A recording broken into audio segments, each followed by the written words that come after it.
বৃষ্টি হবে আর আমার বাসায় খিচুড়ি হবে না সেটা তো না। হয়তোবা খিচুড়ি, নয়তোবা তেহারি, নয়তোবা ঝাল, যে কোনো একটা আইটেম তো আমি করি এই বৃষ্টির সময়। তো আমার ছোটো মেয়ে আর মেজো মেয়েটা একটু বেশিই পছন্দ করে আমার খিচুড়িটা। তো এখানে আমি চাল ডাল একদম আজকে জিরা, রসুন, আদা আর গরম মশলা দিয়ে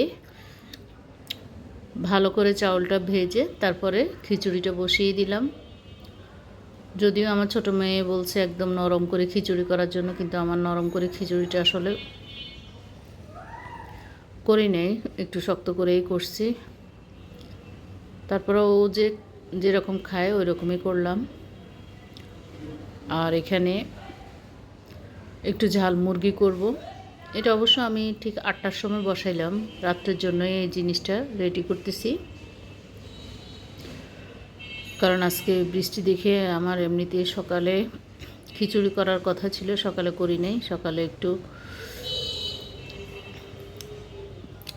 সবজি দিয়ে একটু দুপুরের আয়োজনটা করলাম। তো এখন এই তো মুরগিটাও আমি একদম অল্প একটু মশলা দিয়ে খুব সুন্দর করে রান্না করে ফেললাম, যেহেতু মুস্কানের জন্য করা হয়েছে। দেখেন, লেবু, আমের আচার আর মুরগি, পেঁয়াজ নিয়ে নিলাম। আল্লাহ হাফেজ।